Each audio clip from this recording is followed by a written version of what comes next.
በህይወታችን ያለ ማንኛውም ነገር የምርጫ ጉዳይ ነው።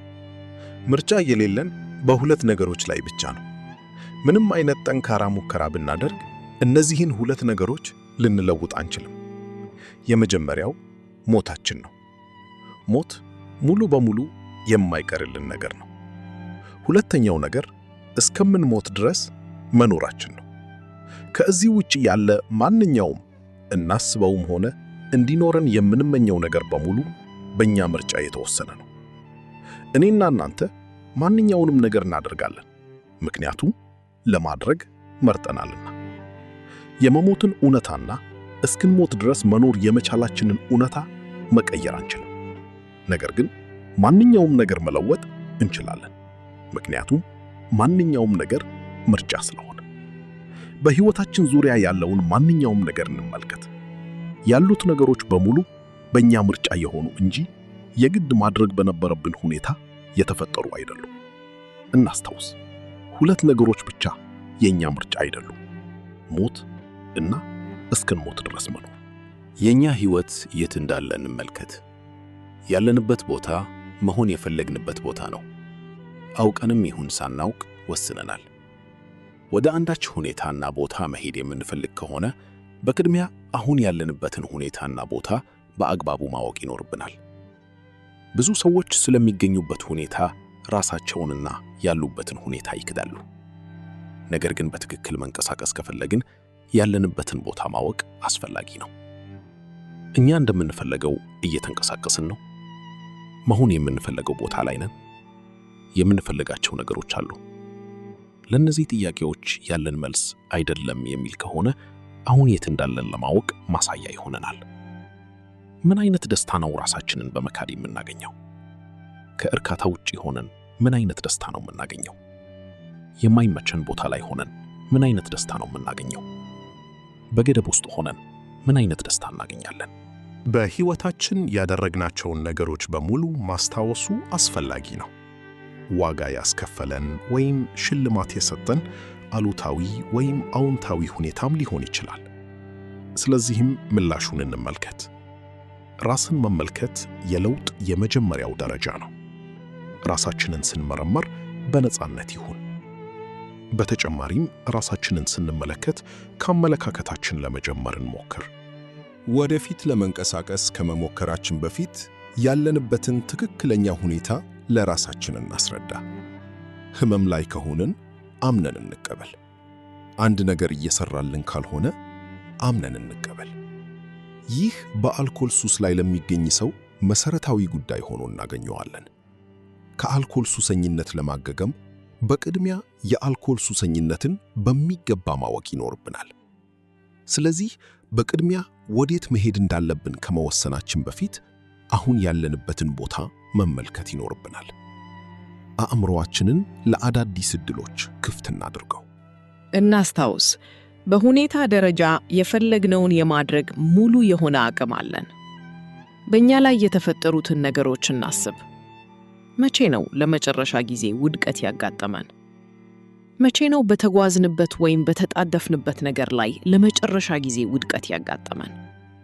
ከዛ በፊት ምን ያህል ጊዜ እንዲህ ያለ ነገር አጋጥሞናል? እነዚህን ጥያቄዎችን መመለስ የምንችል ከሆነ ለመሆን የምንፈልገውን ነገር ለማወቅ የሚያስችለንን ከፍተኛ ምልክት ይጠቁምልናል። ምላሻችን በአብዛኛው በፍጹም ወድቅ ያልነበረም ከሆነ ኑሯችን ራስን ባለመቀበል የሚመራው ነው ማለት ነው።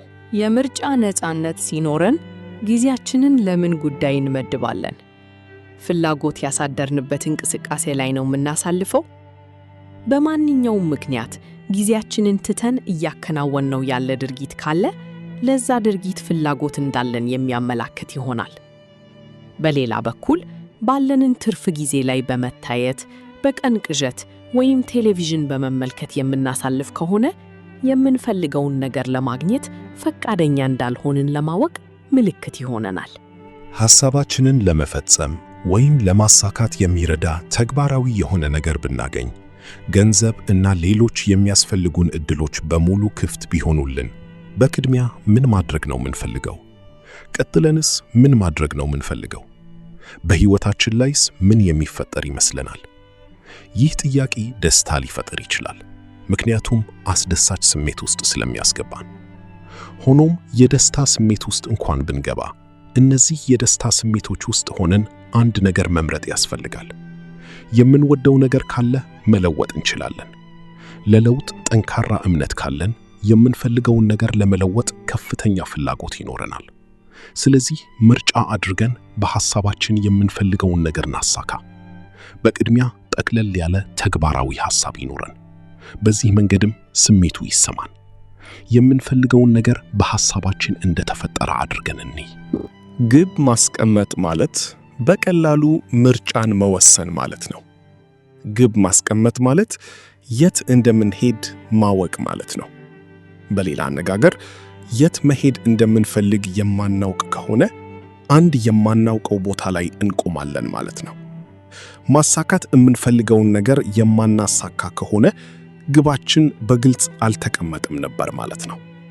የራሳችንን ድርሰት መጻፍ ማለት የሚሰራና ተግባራዊ የሆነ ዕቅድ ማዘጋጀት ማለት ነው። የኛ ውጤት የሚወሰነው ባለን ተግባራዊ ዕቅድ ነው።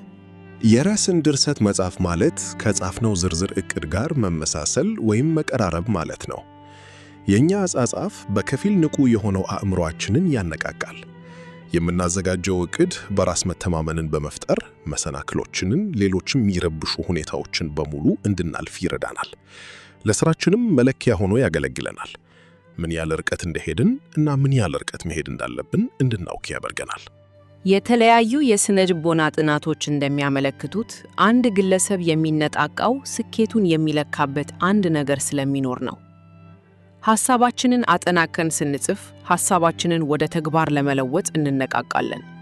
ቁርጠኝነታችንንም በማጠናከር የፈለግነውን እንድናጠናቅቅ ያግዘናል። ምን እንደምንፈልግ ለምን እንደፈለግነውም ያስታውሰናል። ይህን በማድረጋችንም በከፍተኛ ሁኔታ ወደ ውጤት እንጓዛለን። ጊዜያችንና አቅማችንንም እንቆጥባለን። ሁሌም ያለንበትን ቦታ ይጠቁመናል። የት እንዳለንና ወዴት እየሄድን እንደሆነ። መሰናክሎች ሲያጋጥሙንም ባቀድነው ዕቅድ መሰረት ራሳችንን እንድንመዝንና ተመልሰን ወደ መስመር እንድንገባ ያደርገናል። ፍሩድ ግቦች ፍራቻንና ጭንቀትን ይፈጥራሉ። እናም አንድ የተወሰነ ግብ ላይ ብቻ እናተኩር ይላል። ቪክቶር ፍራንክል በሌላ በኩል እንዲህ ይላል፣ ያለ ግቦች መኖር አንችልም። ምክንያቱም መሰረታዊ የሰው ልጅ ተፈጥሮ ግብን መሰረት ያደረገ ነው። ሰዎች የሚፈጽሙት ትልቁ ስህተት በብዛት ወይም በትልቁ አቅደው በቅርቡ ወይም በፍጥነት እንዲሳካ ማለማቸው ነው። የምንፈልገው ነገር በሙሉ አይኖረንም ማለት አይደለም።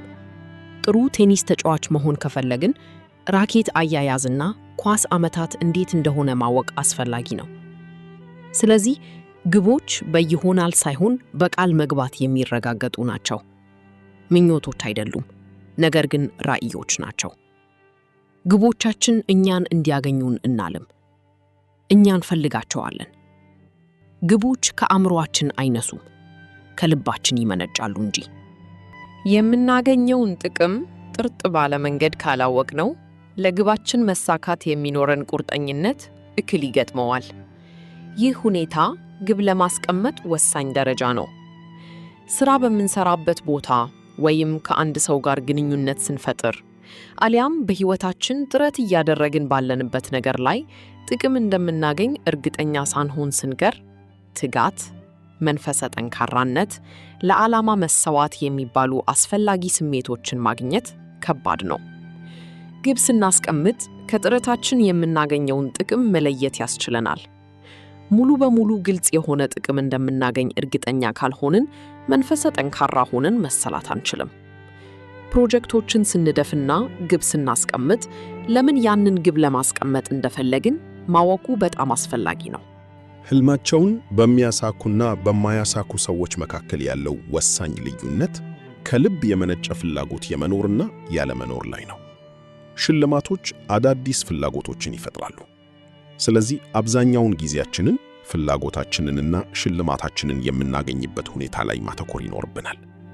ከውስጣችን የምንፈልገው ፍላጎት ግባችንን ይወስናል። ግባችን ተፈጥሯዊነት ከሌለው ግብ የለንም ማለት ይቻላል። ጽፈን ያስቀመጥነው ግብ የምናገኘውን ጥቅምና ሽልማት ግልጽ በሆነ መንገድ ካላስቀመጠ እቅዱን ለማሳካት የሚያስፈልገንን መነሳሳት ሊገድብ ይችላል። ሽልማት ከሌለ ተግባር የለም። የምንፈልገውን የመጨረሻ ውጤት በመናገር ያለብንን ችግሮች በሙሉ መፍታት እንችላለን። እኛ የምንፈልገውን ነገር በምንናገርበት ወቅት በመጀመሪያ ደረጃ ልምድ የምናደርጋቸው ስሜቶች እንደነኛው አይነቶቹ ናቸው። እንዴት ማድረግ እንዳለብኝ አላቅም፣ እንዴት እንደሚሰራ አላቅም፣ ረዳት የሌለው ሰው እንደሆንኩ ይሰማኛል፣ ማን ነው እኔን የሚረዳኝ፣ ገንዘቡን ከየት አገኛለሁ፣ ይህ ባይኖረኝ ምን አደርጋለሁ፣ በውድቅስ? ይህ በከፊል ንቁ የሆነው አእምሮአችን ምንፈልገውን ነገር በምስል እንድናገኝ የሚያደርገው ጥረት ነው። አንድ ነገር ለማድረግ ስንነሳ ሁሉም ነገር በተሳሳተ መንገድ የመሄድ ዕድል ሊኖረው ይችላል። ይህንንም በግምገማ ልናቀው እንችላለን። በጥርጣሬና በፍራቻ እንሞላለን።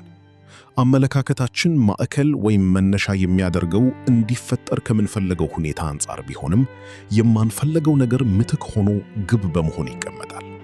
ይህም መሰናክል ይሆናል። አሉታዊ የሆነ ምላሽ እንድናገኝ ያደርጋል። እናስታውስ፣ የማንኛውም ሥራ ውጤታምነት የሚወሰነው ሥራችንን ስንጀምር ለሥራው በምንሰጠው ቅድመ ሁኔታ ላይ ነው። በሌላ አነጋገር የመጀመሪያውን እርምጃ ከመራመዳችን በፊት የሚመጣው ስኬት የኛ እንደሆነ እንመን። በግባችን ቋሚ የሆነ እምነት ከሌለን ቀጣይነት ያለው ምስል በአእምሮአችን አይከሰትም። በሚያጋጥመን አስቸጋሪ መሰናክልና ጎርበት ባጣ መንገድ ሐቀኛ እንሁን። ራሳችንን እንዲህ በማለት እንጠይቅ። ምን አይነት አካባቢ ወይም ሁኔታ ነው ግቤን ከማሳካት የሚገድበኝ? ለዚህ የምንሰጠው መልስ የምንፈልገውን ነገር ለማግኘት በምናደርገው እንቅስቃሴ ውስጥ ነገሮችን ቀላል ያደርግልናል። በርካታ ሰዎች ግን ይህን ማድረግ አይፈልጉም። ምክንያቱም መሰናክሎችና ጎርበት ባጣ መንገዶች ላይ ያተኮረ አስተሳሰብ አሉታዊ ውጤት ይኖረዋል ብለው ስለሚያስቡ። ነገር ግን ይህንን መረዳት ዓላማችንን እስክናሳካ ድረስ ያለንበትን ቦታና እንዴት እየተጓዝክ እንደሆነ እንድንረዳ ያደርጋል። ስለዚህም እንደ ክብደታቸው መጠን ያሉትን መሰናክሎችን ዘርዝረን እንጻፍ። ሰዎች ግብ በሚያስቀምጡበት ጊዜ የሚሳሳቱት ትልቁ ስህተት መሰናክሎችን ከግንዛቤ ያስገብተው አለማቀዳቸው ነው። የበለጠ ዝግጁ ሆነን ስንገኝ ነገሮችን ለመቆጣጠር ቀላል ይሆንልናል። ስለዚህም መሰናክሎችና ጎርበት ባጣ ሁኔታዎች ላይ አስፈላጊውን ትኩረት በማድረግ ተገቢውን ሥራ መስራት ያስፈልጋል። ይህን ስናደርግ ታዲያ በተመሳሳይ ከመሰናክሉና ከችግሩ ባሻገር የምናገኘውን ጥቅም በእያንዳንዱ ደቂቃ ማሰብ ያስፈልጋል። በመንገዳችን ላይ ተቆጣጥረን ልናልፋቸው ከምንችላቸው መሰናክሎች በላይ የምንፈልገው ነገር እጅግ አስፈላጊ መሆኑን አውቀናል።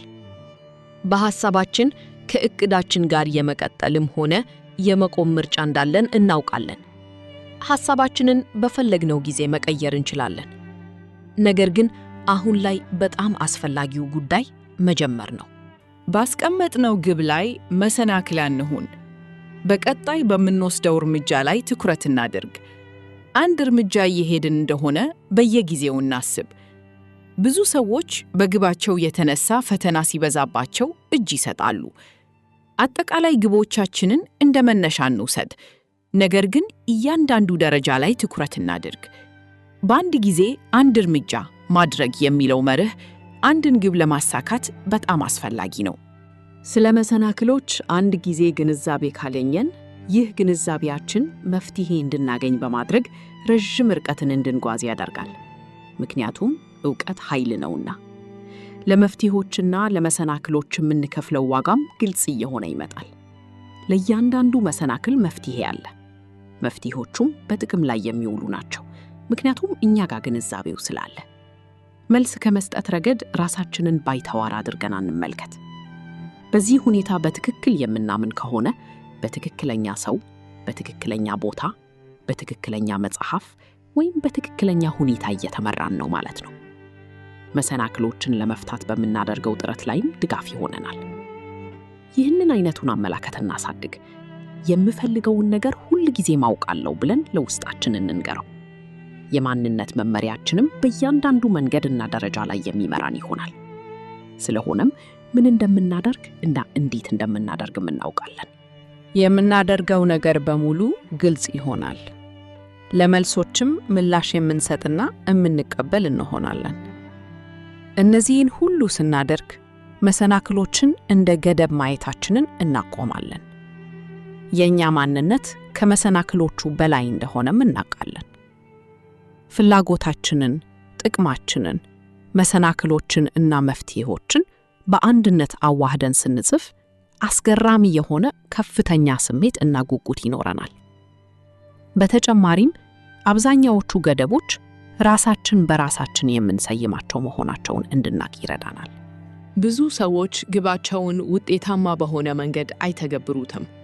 እነዚህ ሰዎች ጥቅማቸውን፣ ሽልማቶቻቸውን፣ መሰናክሎቻቸውን፣ መፍትሄዎቻቸውን እና የሚከፍሉትን ዋጋ ገምግመው አያስቀምጡ። ለእነዚህ ሁሉ ነገሮች ራሳችንን አዘጋጅተን ስራችንን ከሰራን የምንፈልገውን እናገኛለን። በእነዚህ ዝርዝሮች ብዛትም ጫና ውስጥ አንገባም።